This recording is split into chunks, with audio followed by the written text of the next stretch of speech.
Assalamu alaikum students. Today our second lecture is how to write an intro paragraph and what are their approaches. हमने पिछले lecture में outline बनाना सीखी थी. आज हम देखेंगे कि इंट्रो पैराग्राफ कैसे लिखते हैं, एक्सपोजिशन क्या होता है, थीसिस स्टेटमेंट क्या होती है विद एग्जांपल. सो यहाँ पे 4 अप्रोचेज हैं. Pyramid approach, inverted pyramid approach, inverted pyramid with quotation and analogy method. Pyramid approach क्या होती है? जो थीसिस स्टेटमेंट से स्टार्ट होती है, तो उसके बाद हम ब्रीफ समरी देते हैं कि हमारा जो एसे है वो किस बारे में है.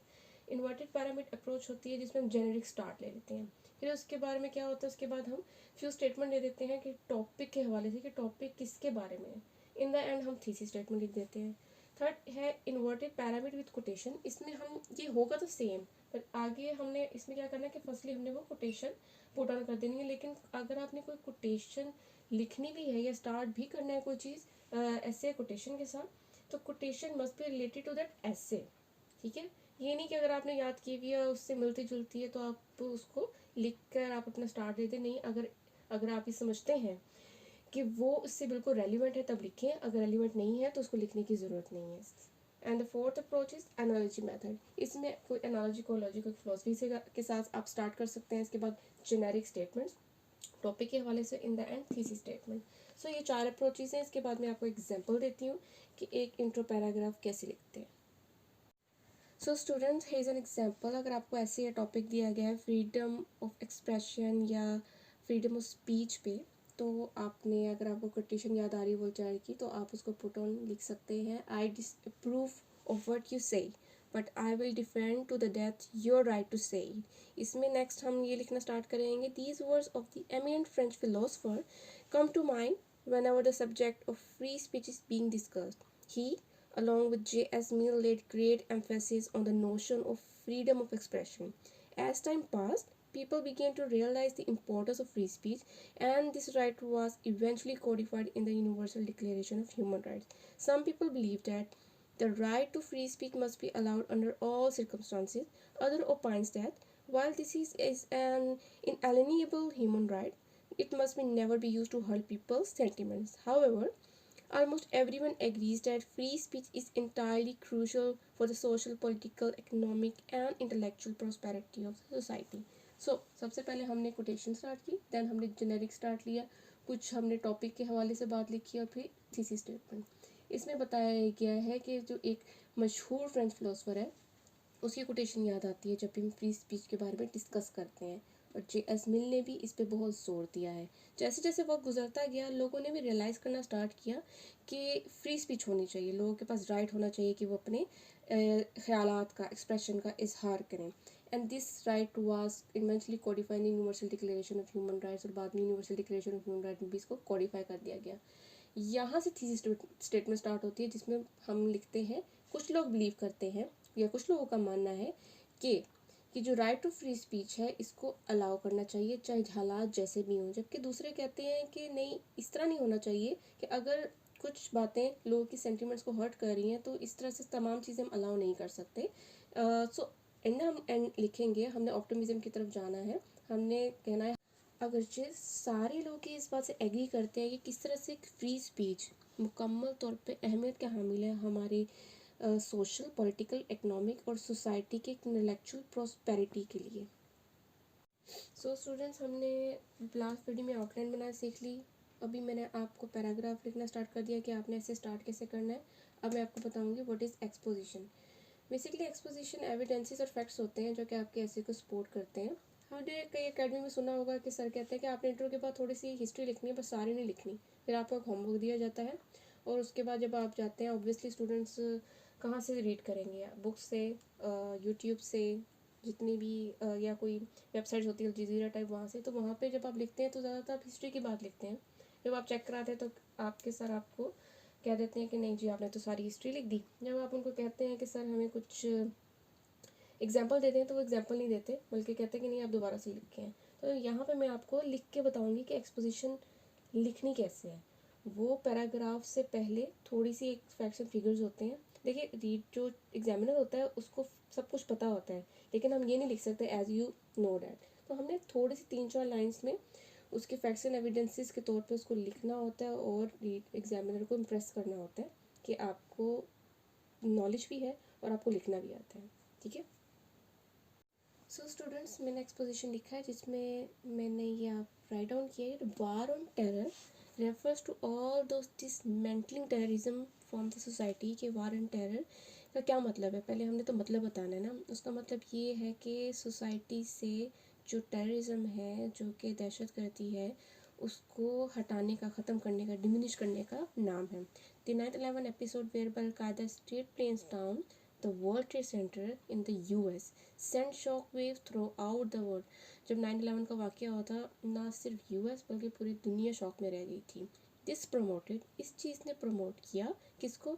द अर्स्टवाइल यूएस, जो हमारा फॉर्मर, इनका जो पिछला यूएस का, यूनाइटेड स्टेट का प्रेसिडेंट था Bush, to declare war on terror against terrorism, कि वो टेररिज्म के खिलाफ वार ऑन टेरर को डिक्लेयर करे। Over the years, what began as a war in Afghanistan has transformed into a global war aimed at breaking the shackles of terrorism। तो जैसे जैसे साल गुजरते गए तो जो अफ़गानिस्तान में वॉर स्टार्ट हुई थी वो अब ग्लोबल वार में ट्रांसफॉर्म हो चुकी थी। और इसका क्या मकसद था कि हमने दहशत गर्दी की बेड़ियों को, जंजीरों को तोड़ना है। सो स्टूडेंट्स, मैं अब आपको बताऊंगी कि पैराग्राफ कैसे स्टार्ट करना है। पैराग्राफ स्टार्ट करते हैं तो सबसे पहले जो प्रीवियस पैराग्राफ होता है उसके बारे में हवाला देते हैं, और जब एंड करते हैं तो आगे अपना बताते हैं कि हमने रेमेडीज़ लिखनी है, हमने इश्यूज़ लिखने हैं, या उस पर इम्प्लीमेंटेशन होगी, या कोई भी आपकी रिकमेंडेशंस होंगी, वो तमाम चीज़ें लिखनी होती हैं। The preceding section of this essay elucidated with the aid of examples and illustrations how climate change poses an existential threat to humanity. The focus of this discussion will now shift to propose a set of remedies which when implemented would enable the global community to tackle the issue head on। जो कि हमारा पहला section है ऐसे का, जिसमें बहुत सारी एग्जांपल्स हैं, इलस्ट्रेशंस हैं, और ये हमें बताता है कि किस तरीके से क्लाइमेट चेंज ह्यूमैनिटी के लिए एक थ्रेट है। फिर हम अपना फोकस शिफ्ट करेंगे, या डिस्कशन जो है उसका फोकस शिफ्ट करेंगे कहाँ पे, कि हम बताएंगे बहुत सारी रेमेडीज़, और जब अगर उनको इम्प्लीमेंट किया गया तो फिर वो क्या होगी कि ग्लोबल कम्युनिटी इस काबिल होगी कि वो इस इशू को टैकल कर सके। सो ये था पैराग्राफ राइटिंग, कि आपने इसको स्टार्ट कैसे करना है। इसके बाद मैं आपको बताऊंगी कि कंपोनेंट्स क्या हैं, इसके जो इम्पोर्टेंट कंपोनेंट, अगर आप उसको फॉलो करेंगे तो आपके लिए बहुत ज़्यादा इजी हो जाएगा आगे ऐसे को लिखना। So students, I am going to tell you the key components of a good paragraph. That is very simple. First हमने स्टार्ट करना है टॉपिक सेंटेंस से, उसके बाद एक्सप्लेनेशन करनी है कि टॉपिक सेंटेंस है क्या। हमेशा किसी भी चीज़ को प्रूव करने के लिए उसको एविडेंस की ज़रूरत होती है, तो सपोर्टिंग एविडेंस, वो एग्जाम्पल भी हो सकती है, फैक्ट्स एंड फिगर्स भी हो सकते हैं। In the end concluding sentence, these are the key components of a good paragraph. एक टॉपिक सेंटेंस, उसके एक्सप्लेनेशन, फिर उसके evidence, and then to conclude. Students, मैंने आपको पहले की कंपोनेंट्स बताया, now I am going to give you an example of this. देखिए, बहुत से आपने वीडियोस देखी होंगी यूट्यूब पे जो सिर्फ रूल्स बताते हैं बट एग्जांपल नहीं देते, लेकिन मैं एग्जांपल्स भी देती हूँ, और ये मैं पहले से इसलिए लिख लेती हूँ ताकि आपका टाइम वेस्ट ना हो और आप कम से कम वक्त में सारी चीज़ों को कवर कर लें।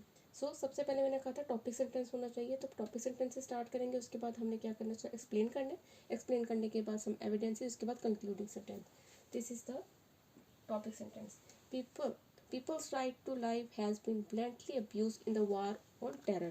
Right to life is a fundamental right which is not only enshrined in the Universal Declaration of Human Rights but is also safeguarded in the constitution of the individual countries. Superpowers are extensively using drone strikes as means to destroy terrorist hideouts and eradicate terrorism. However, in this process, scores of innocent people living in vicinity of targeted areas are also killed as part of collateral damage. Cement has been highlighted in a report published by BBC. According to this report, 4 terrorists killed as a result of drone strikes. Around 5 innocent people are also killed. Hence, right to life has taken a major hit in the war on terror.